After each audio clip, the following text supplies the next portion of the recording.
welcome back to the kitchen. This week we're going to be making some cookies. These cookies are called Apricot Windows. This is a Martha Stewart recipe, just so you know. And the Apricot Windows, basically, it's not such a great picture, but it has apricot jam sandwiched in between with these lines of dough piped on top of it, so it looks like a little window pane with the jam peeking through. And you can actually make this with any kind of jam that you want. I'm going to use the apricot like the recipe calls for. Alright, so first of all, we have to have our ingredients at room temperature. Mine are not really at room temperature because I just got them out like a half hour ago. But it'll be okay. It's just better to get them out ahead of time so that they're at room temperature. Okay, so we're going to coat this baking pan with cooking spray. I actually do not have cooking spray, so I'm just going to put a few drops of this canola oil in the bottom of the pan.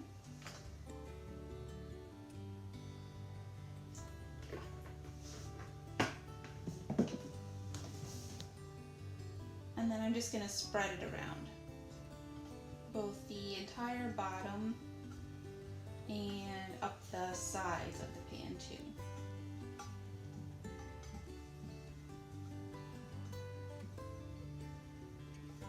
Sorry, the camera's a bit unsteady. Okay, and then the next step is that you have to line your baking pan with parchment paper. Alright, this is parchment paper. If you aren't familiar with this, this is in the same aisle as the tin foil and the wax paper and all that sort of thing.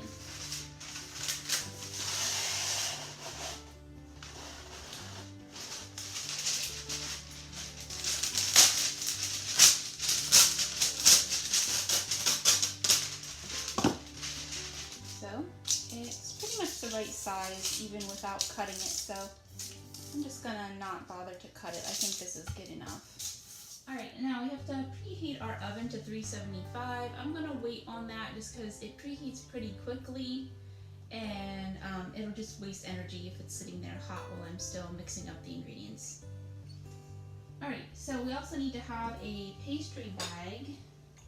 This is for piping on the little window lines at the end. I don't have a bag, I have the one that's like this.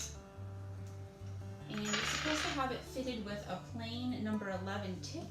I don't have any that are like that, so I'm just going to use the star tip, and I think that will work just fine. Okay, we're going to put our jam into this bowl so that we can just beat the jam a little bit so that it's not a lumpy texture when we go to spread it onto our cookies. Oh, by the way, this recipe is calling for 2 1/4 cups of apricot jam. I'm not going to bother to measure that because I can see from my jam that each one of these is 10 ounces.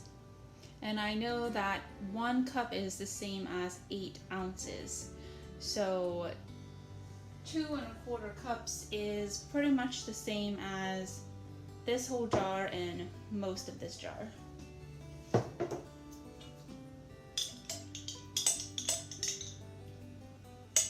Because it would be 18 ounces, would be 2 1/4 cups. Okay, well, I'm not going to bore you by scraping this out perfectly on camera, but I will probably scrape that out better later myself and just eat what's left in there. But that's good enough for now. Because I just don't like to waste any. Now, the instructions say that you need to beat this jam with a rubber spatula. It's a little hard to do while holding the bowl so you can see it, so I think you get the idea. I'm just going to finish it down here. So hopefully you can see that it's a much more even consistency than it was when we first spooned it out of the jars. Alright, next we need to mix up our dry ingredients in a medium-sized bowl. So we're going to be mixing up the flour, cornmeal, and salt. So I'm using 100% whole wheat flour here. And I have my yellow cornmeal. That is not the same thing as cornstarch, and it's also not the same thing as the corn flour or the masa that you get to make tortillas. That's different from both of those. So just look for yellow cornmeal. Okay, so we need 3.5 cups of our flour. Okay, so this is how I do it. Heat it up, and then take the flat part of a knife to just do like that, and then level it off. You don't ever want to pack the flour or like push it down in, because that is going to give you too much flour. It will make it too dense. We want it to stay light and fluffy. So even when I'm digging this cup in and pulling it out, even that's packing it in a little bit. And for that reason, at the end, I'm going to take out a large pinch. The other reason why I take out a large pinch after I measure it is because I'm using 100% whole wheat flour, and that is just going to be naturally more dense than the white flour. So my trick is to take out a large pinch and then just whip it up with a whisk a little bit before using it in the recipe. So that's 3 cups, 3.5.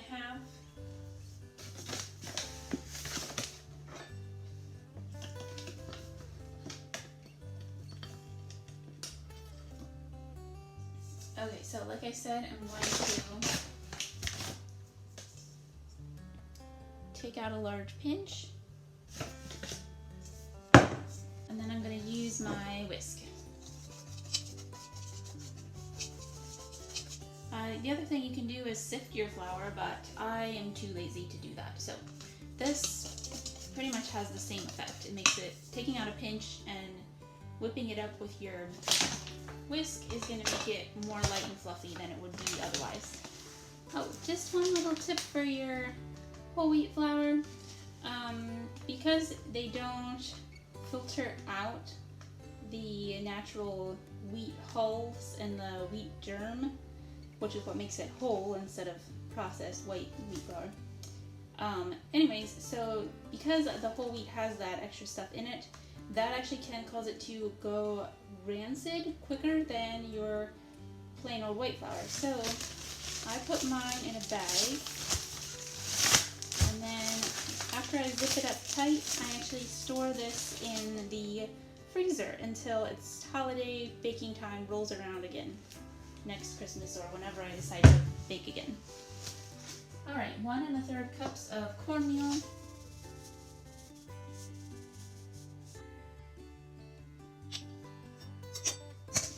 Okay, and finally a 1/2 teaspoon of salt. This is a 1/2 teaspoon. If you're not familiar with these measurements, the teaspoon is sometimes shortened to lowercase t sp, that is teaspoon. If you see a abbreviation that is capital T BSP, that is a tablespoon. So they're different. A tablespoon is bigger. So you just want to make sure that you do get the 1/2 teaspoon.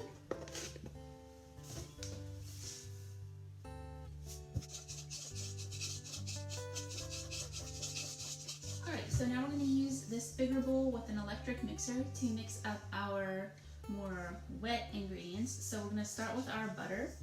This recipe is calling for 4.5 sticks of butter. So I'm just going to chop this one in half. You can see they're marked with tablespoon marks. So 1 stick is 8 tablespoons, which is the same as a 1/2 cup, by the way. So 1, 2, 3, 4. I'm going to cut it there for 1/2 stick.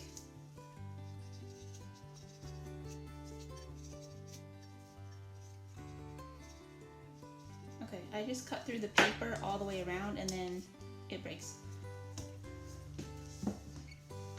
Oh, now since my butter is still kind of cold, I'm going to heat it up in the microwave a little bit to make it more like a room temperature butter.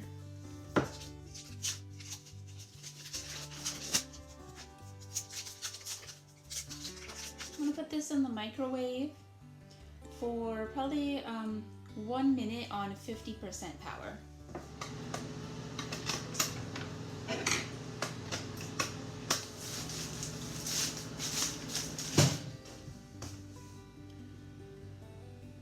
Okay, and I push my finger into it, it leaves a pretty good fingerprint. So that means it's soft enough. Alright, so we're beating our butter and sugar together. I did say the more liquid ingredients, but it's not strictly true because we are also using the sugar at this step. Your usual procedure when you're making cookies, if you're not that familiar with cookie making, is you mix up your dry ingredients, including your flour and other things that are dry like salt or the cornmeal. And then usually you beat your butters and your sugars together. And then it tells you to combine them slowly in most cases. Alright, so we're going to use our sugar, 1.5 cups. You might have noticed I take my sugar out of this bag. The reason I keep my sugar in a Ziploc is it keeps the sugar from turning hard as a rock. Because it keeps out the moisture in the air from getting to your sugar.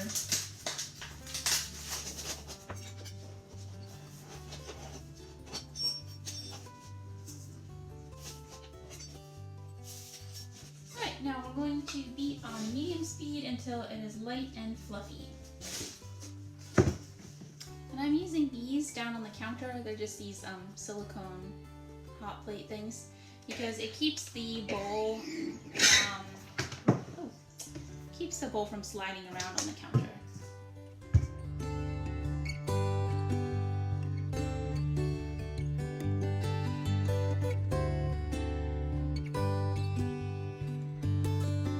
That looks pretty light and fluffy to me.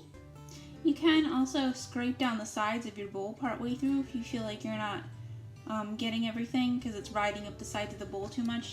But this time I didn't choose to do that.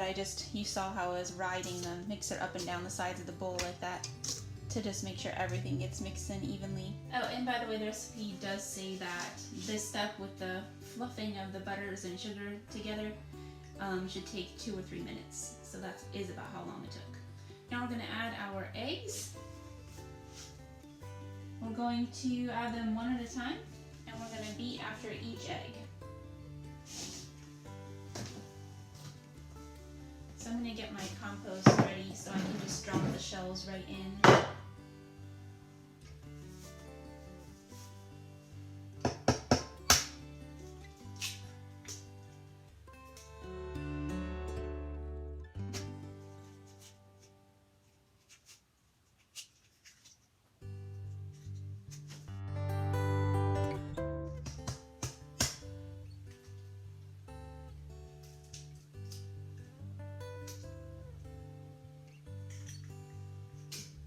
Alright, I'm going to wash my hands since I've been touching the raw egg. It's a little annoying washing my hands after each egg so I can touch the mixer again. But you really should, when you're touching raw egg, wash your hands. I'm going to add our flour mixture.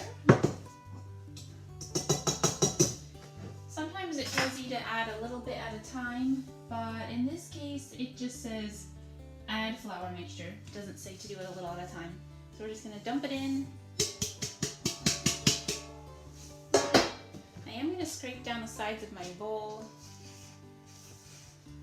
since this mixture has started climbing up the sides of the bowl quite a lot.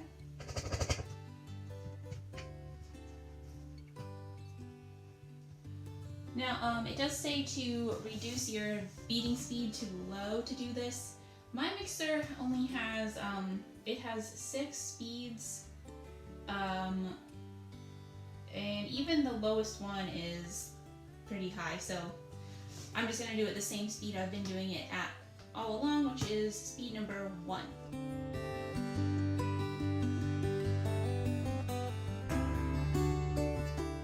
Alright, so now we're supposed to save out 1 3/4 cups of this dough to use later in our pastry bag or tube. And I don't think 1 3/4 cups is all going to fit in here. And the recipe does caution against letting it dry out. So I'm going to measure it out and just save it in this for the meantime.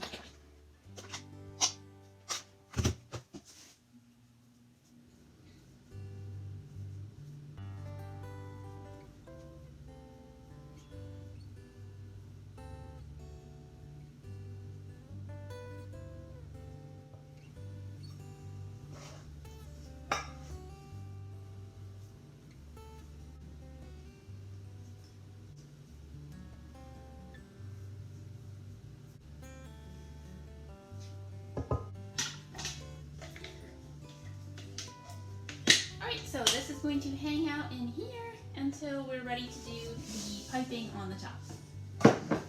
Now what's left in here, we're going to spread in the bottom of our baking sheet that we got ready earlier.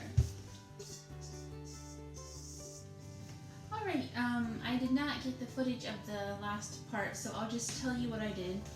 I took the dough and I squished it smooth into this. Now it does say to use a spatula, but I found it was easier to just put a little of the oil on my hands to keep them from sticking and just squish it in with my hands. That was much easier and much faster. And then I checked each side to make sure that it looks like it is evenly spread in the pan. I think I did a pretty good job. Okay, so now the oven has just finished preheating, so I'm going to put this in. What you do is you bake this for 20 minutes or until it's golden brown. Alright, let's put that in. Okay, so our base layer of the cookies just came out of the oven. Ooh, look, okay, do that. Yes, it just came out of the oven. So we're going to start spreading the jam on top after we let it cool for a minute or two.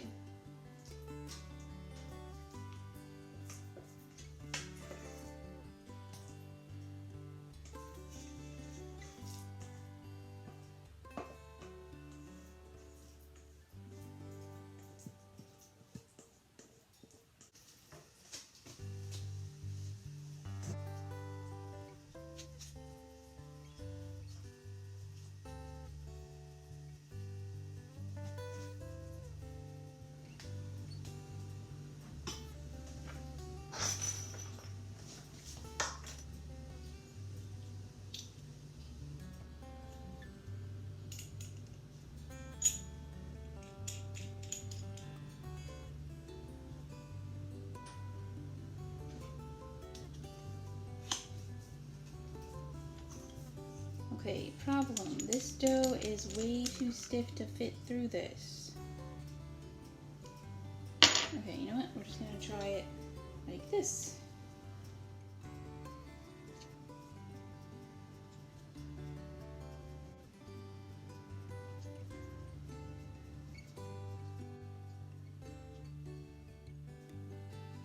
Okay, so the problem is that number one, I hope you have really strong arm muscles if you're going to do this. Two, I only have this much dough left, and I'm only halfway through the lines that go this way. And I still have to do all the lines that go this way. So I'm thinking I'm going to run out of dough. I think I'm just going to go ahead and do the lines that run this way to make at least this half of the dessert have the crisscross windows, and then at least half of it will look the way it was supposed to look. Then the other half can just be plain apricot bars with no window panes on top.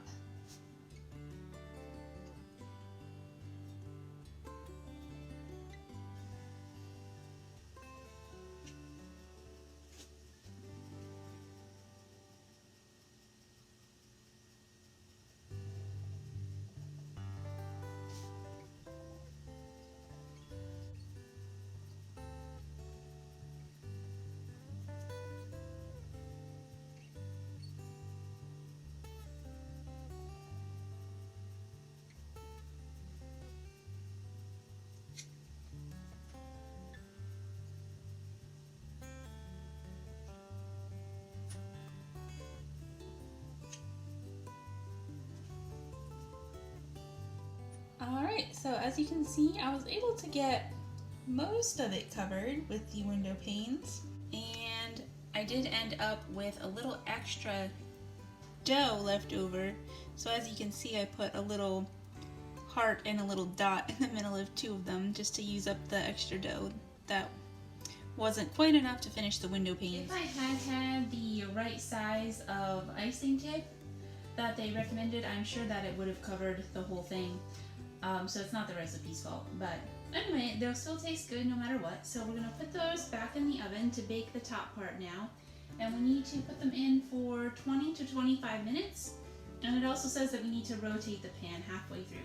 So let's put those in. Okay, we're just going to flip it around. It's about halfway done with the baking.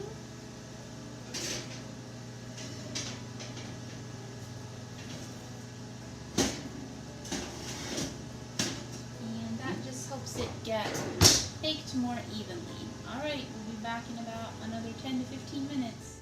Okay, our bars have come out of the oven. Here's how they look. Alright, so once these are cool, we're going to cut them into bars and serve them. I hope you enjoyed spending some time in the kitchen today, and we'll see you again next week. Bye!